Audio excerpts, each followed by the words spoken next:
What's up, everybody? I just wanted to put this in here at the beginning of this video that I was asked to help guide for the Back to Byway event this weekend, May the 11th, at the Gorge in the Danny Boone Backcountry Byway area. So every year they've been putting on an event called Back to Byway, where you go, pay a little bit of money, help them, fund some trail expansion and trail maintenance. So they asked if I could help guide, so that's what I'll be doing. You'll see what we did to this thing in this video, but got it done. So I'll be out there helping guide for the Back to Byway event. If you see me out there, say hey, wave to me, whatever.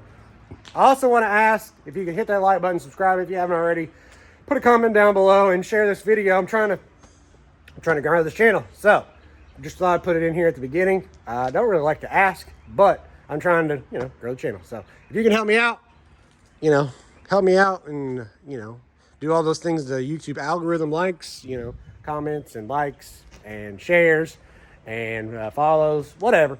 Hit that bell notification if you want to see videos when they come live, that'll help too. So help me out and we'll get you into your regularly scheduled program of me struggling to put springs in this Jeep. Just like every other video, struggling to do everything. So, sit back, relax, and what's up, everybody? Welcome into the channel. Today we are going to be doing some more modifications on my JKU.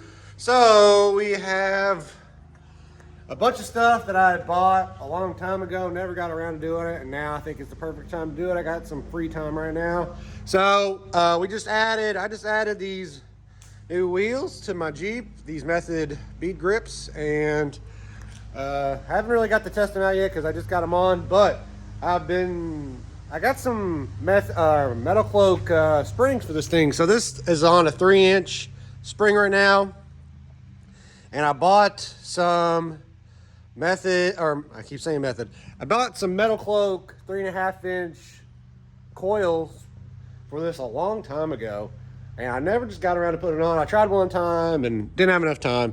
So today we're gonna jack it up. I actually got a coil spring compressor now, so I don't have to hopefully droop the axle all the way out, and I can do it on my jack stands and my jack that I got here. So that's what we're gonna do today. I don't know if I'm gonna do it in this video or not, but I bought some arms. I already did the front, and I got some rear arms here.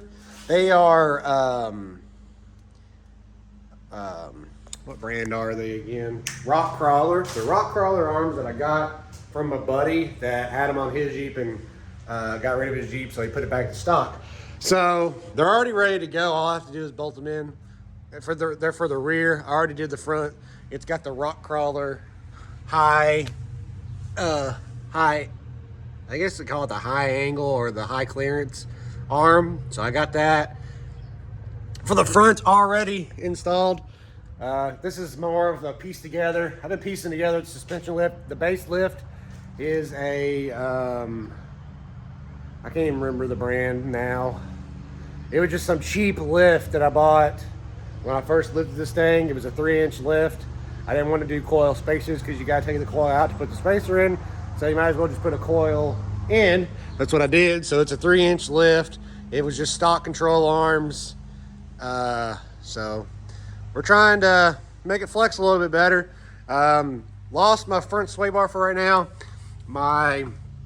It stripped out the mounting on the frame, so I got to get a riv nut for that to fix that. So the sway bar's sitting over there. I had to take it off because it was just jingling around and stuff. So I put it back on, I don't put it back on. We got the truck back, so it doesn't really need to drive on the street like right now, but no, we got my truck back, got my trailer, got the WK back, got everything back right now.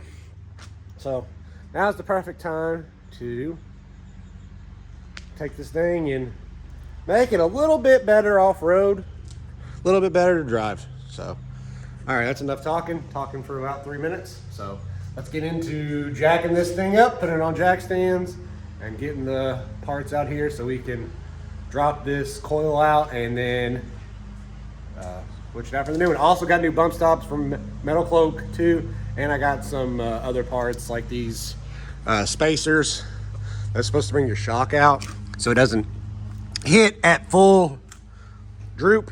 So we'll put those on as well. We'll get everything on here, see if it raises it any at all. It should, 1/2 inch. Maybe the springs are a little bit stiffer. I don't know. I don't really need it to go up any higher. I kind of like the low look, so I just want it to ride better. So let's get into it. So it's very simple to get that spring out. Here's the old spring. These were FabTech springs. So you can see 1/2 inch more than these Metalcloak. Yep, that's loud.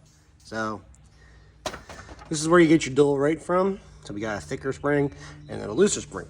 Problem is, I got these bump stops. See how long they are? I got new bump stops.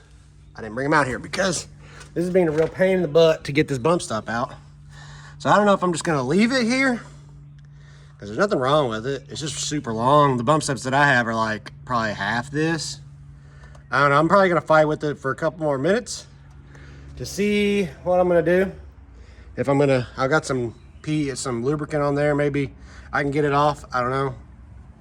I also have some brackets here for this because to space it out,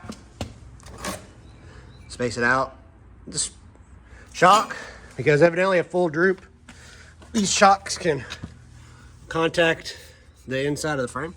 Not sure, but I don't know. So, but the spring compressors really helped me out. I didn't even have to compress them that much, just enough to get it past the this right here and this right here. So, like I said, I'm gonna fool with it for a couple more minutes, and then if it doesn't come out, then I'll just put these springs in the way with this bump stop. So, I like to put the Metalcloak bump stops in, but these ones are doing fine the way they are. They're just a little long. So, let's go ahead and struggle some more and see if I can get them out. Well, struggled with it and didn't get it out, so the bump stop stays. Got the coil in, had to unhook the shock. So I got the shock unhooked the brake cable, that way it could droop all the way out. And so it comes with a rubber isolator up top, and it has to be keyed in, just like the bottom has to be keyed in. If you have never done this before, and there's a key right here, right there, that the spring has to set into. And I couldn't get the bottom and the top situated. So what I did was I took it off, and it's rubber isolator. So I just taped it with electrical tape to the top. That way it would just move with the spring, get the bottom set, and then bam, in there. So the spring is in there. I'm about to do the shock relocation deal. And then this side will be buttoned up, rehook the brake line back up, and then on to the next side. It drooped so far down and out, I'm probably gonna have to cycle it a couple times to get it back into its original spot because it was like way back. So, yeah, it's not been too tough, but it's been tough enough, you know, where you really feel it, you know. Nothing easy around these parts. So, let me get this shock moved out so I can put this bracket in, and then I'll show you what that looks like. All right, so driver's side done. I did not put the little thing I was talking about, the outboard shock thing here. You got to drill into the factory stuff. I don't have the right drill bit for that, so we'll put that on the sidebar for something for later on. Because my shocks aren't even hitting. Maybe now they will, I don't know. But I don't have to, I really don't think I need to worry about it at this moment. So one done. Need to move all this stuff over here and then take this tire off and then do this side and then the rear. So hopefully I got all the tools and stuff now. Hopefully it'll be easier. You know, first side's usually the hardest. So not gonna mess with the bump stop, so I won't have to worry about that. And I'll just take the spring out, put the new spring in, and then move on to the back. So like I said, I don't know if I'm gonna do the arms today, but honestly I probably will once I get the spring in the back, and then because you do arms with that tire on anyways, so it shouldn't be that hard. But I'm gonna take a break real quick. I'm gonna go get me a drink, and then we'll start on clean this side up, put the tire back on it, and then go to the next side. All right, we got the front down here. Didn't take you long on that journey, but had to take the track bar out to get it to droop down enough. So had to take the track bar right here, bolt out. But to get the track bar bolt, I had to take the steering stabilizer off. So I had to take the steering stabilizer off, had to take the track bar out, had to take the shock loose, had to take the brake line loose, and all that stuff just to get the axle to droop down enough for me to put the spring in. So put all that back together, and now the front is done. It sits up a little bit higher, of course, but you know, it's a ½ an inch higher, taller spring. So now I get to move on to the back. Now it's shady back here, so this should be hopefully a lot better. Probably going to start on the passenger side, or driver's side maybe, and then I guess I'm just swapping springs today. It's already getting late in the day, and probably just swap springs today, let it settle, because definitely need to let it settle, and then one day in the future, maybe tomorrow, depending on the weather, maybe pull it out, or I could probably do it in the garage, maybe put the arms on. But let's go ahead and put the rear springs in and get that done. All right, so it's actually been a while since you saw the last clip. I actually got one of the rear springs in, and it took me forever. So I got the rear driver's side spring in, and of course you can see my shock is undone, track bar is undone. I had to, unbolt all that stuff to get more flex. Still didn't get enough flex. Ended up having to use a coil spring compressor and a pry bar with a cheater bar on it to get it up in there. But that is done. So my Clayton track bar bracket right there was in the way. You're supposed to do it from the back. I ended up having to do it from the front, which made it a lot harder. So now I'm going to try to do the passenger side, which is the fuel tank's in the way. So that should be fun, because there's only one way you can put that in, is through the back. And weather today, not that great. Looks like it's gonna rain. So I'm not gonna take it outside. I'm gonna try to do it in here. Hopefully I can jack it up high enough where it doesn't hit my garage door and do it. Because now I've committed to helping for a ride next weekend. So I have to get it done this weekend. So let's go ahead and do that, and hopefully we get it done. And if I have enough time, I really need to go ahead and put those control arms on, because as you can see, the tire is really needs to be spaced out in the back. So I'm not going to show you me doing it. I'll just show you when it's done, because it's already going to take me a while. All right, I got the spring out. I said I wasn't going to bring you along, but I kind of want to explain something to you. So if you're doing this, I don't know if you made it this far in this video or not, but if you're doing this and you have a standard, so this is, these springs are from FadTech. It's a 3-inch lift, right? Single rate spring, dual rate spring. So this spring is a lot harder to compress than this spring. And, you know, it's just a ½ an inch longer. Oh man, a ½ an inch, that's a lot, especially if you're trying to put it in here. So I've had to take out the whole track bar, which wasn't that bad, just one bolt. And then disconnect the sway bar. And the shock is disconnected down there, but it's still in there, but it's just laying in there. And I took the bump stop out so I can get to this easier for the track bar. The bump stop just fell out really. And yeah, so disconnected that, and now I have to get it up in here in this perch to there. So I got the axle as far down as it'll go. It's not even resting on the jack. The jack's just kind of just there for support, really. So hopefully I can get I'm gonna compress this again like I did the other one, and hopefully I can get it to lay up in there. And then I also have to put this isolator on here. I found a little trick with this. I just wrapped the top around with some electrical tape, which kept it in there from moving around while I was messing with that thing. So that's what I'm gonna do, and then hopefully we'll have these springs in here, because this is what's a job. This right here, and then I'm almost touching my garage door. So yeah. So need a lift, need a shop.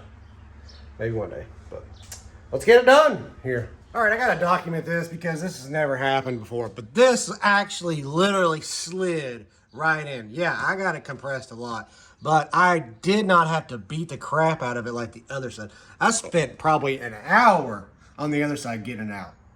That's absolutely crazy.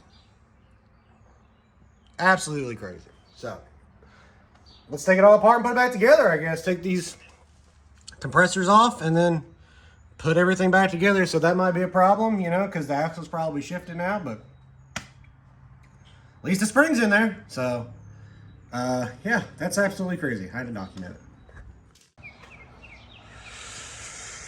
All right, there she is. Got it done. Oh, look, thank goodness that other side was easier because, man, that driver's side rear that I had to deal with was a pain in the butt. So I've done this on and off for like 3 weeks. I don't have a lot of time, but you know, it's taken me a long time just to put springs in. Took it around the block here. Drove good. It's a bit sway with no sway bar in the front. I got the stuff to fix that, hopefully. So I'll fix that maybe this time, maybe not. I don't know. I'm going to trailer it up there. I don't know if I really need a sway bar or not. But got it done. Got the rear all buttoned up. 3.5 inches now instead of 3 inches. So. And a dual, like I said, a dual rate metal. These are Metalcloak springs. Also got rear bump stops in the back. You can't see them, but I took the factory bump stops out because, I mean, basically they just fell out. Here they are right here. Took these guys out. Had the Metalcloak ones sitting around. Those are the fronts right there that I couldn't get in because I can't get these front ones out. So that'll be a project for a later date. Just keep them around if I ever decide to take this spring out again, because the ones that I put in right here, they will not come out. So, but anyways, that's the end of this one, guys. Thanks for watching. Hit that like button, subscribe if you haven't already. And we'll see you in the next one. I'll be riding the Danny Boone Backcountry Byway in the next one. So, we'll see you in that one coming. Join me for that one. That one next. See you later.